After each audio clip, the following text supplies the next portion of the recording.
Hi, welcome to my channel. It's been a long time.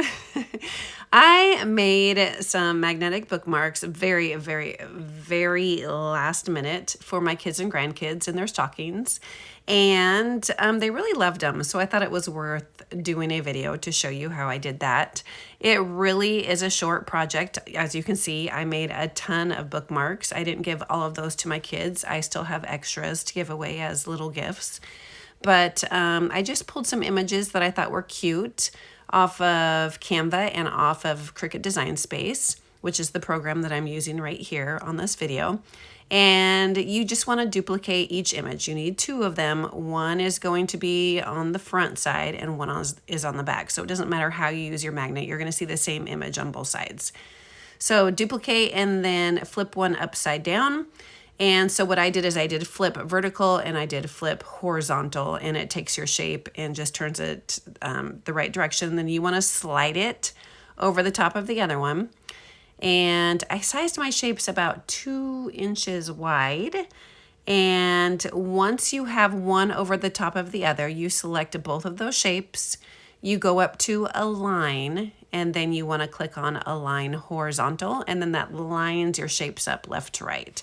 So they're stepped directly one on top of the other. Then I am going to do an offset. So right now you're going to see the black background behind those images. So I did an offset of 0.07.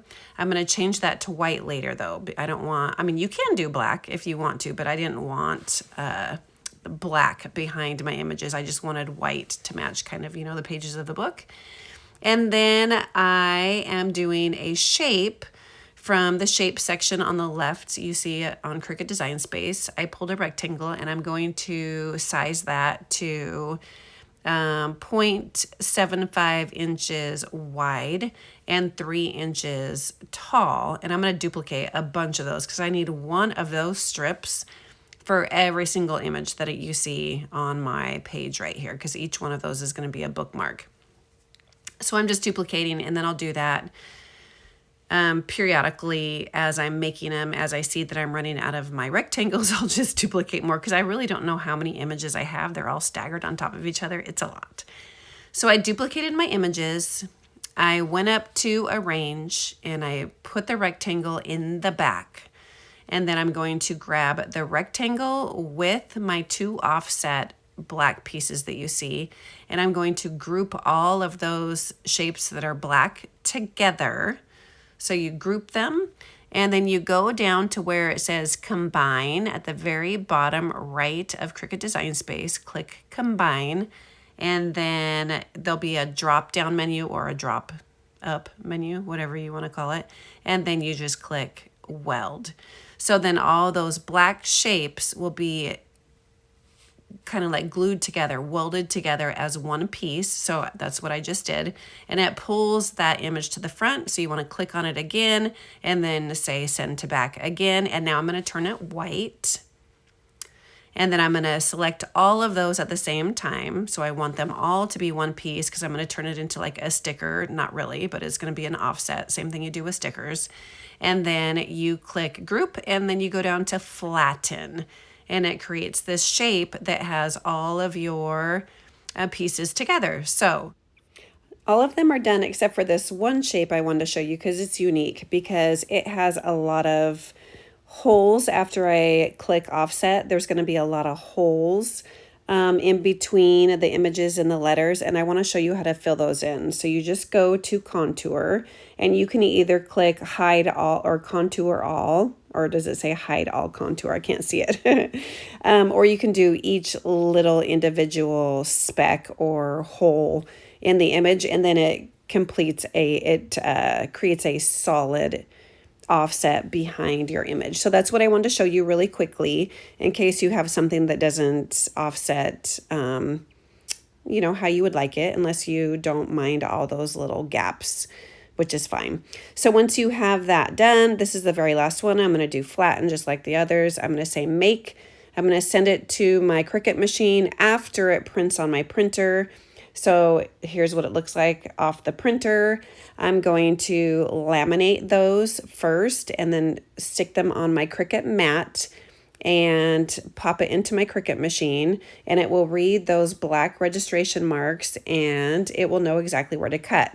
I did have an issue with all my sheets except for the very first two reading the registration marks. That was really odd. I don't know why it did that with just why it cut correctly on the first two but not the last four, however many sheets I have. But I fixed that with a Sharpie, and I'll show you how to do that later. So these are the images off the Cricut machine. Once you have your images, all your images cut out from your Cricut machine, then you want to make sure you fold them over and do a nice tight crease, and then apply your first sticky dot. So there's lots of ways you could do it, I'm sure, but this is how I found it to be the easiest.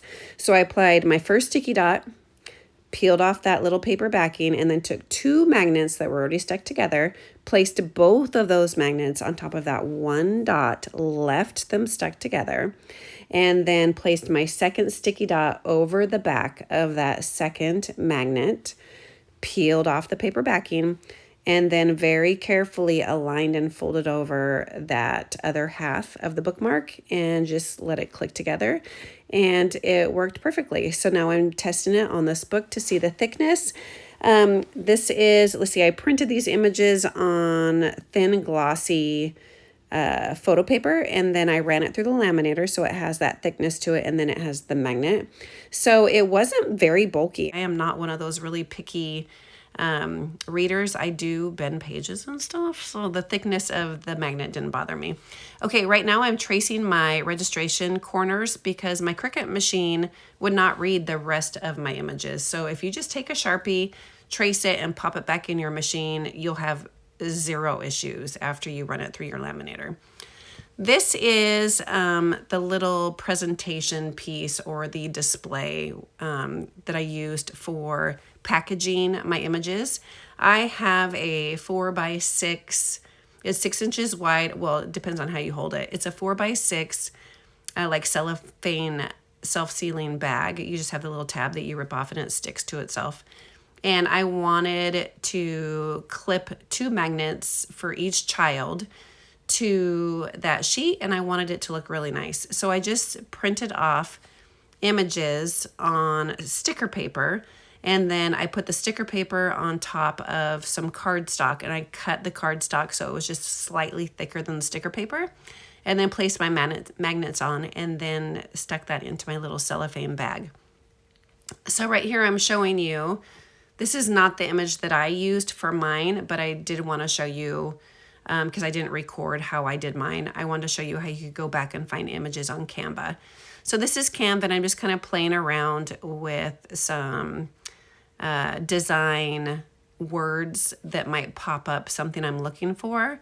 And so I found kind of a background that I liked, and then I used those images on, or elements on the background, and I kind of just moved them around a little bit, and then I brought in my logo, resized that, and then you know, just put my little extra touches on there. Then those are ready to go, stick into the cellophane bag, so I'll show you how I did that next. If you're using Canva, you have to download, you want to click share and then download as a PNG. And then I just fit 4 of these images per 8.5 by 11 sticker paper. Cut the sticker paper into 4s first before I put it on my pretty cardstock. Left a little edge of cardstock, and then I placed 2 of my magnets per cardstock sheet, and then popped them into that little cellophane bag, and they are good to go. So they turned out so cute. I could not be happier with these. I will definitely be making more, maybe more of the same images, maybe different, I don't know. Let me know if you have any questions below about the images, Canva, Cricut Design Space, magnets, whatever. I will list all the products that I used in the description box, and I hope you enjoyed this video, and thank you so much for watching. Perfect little stocking stuffers.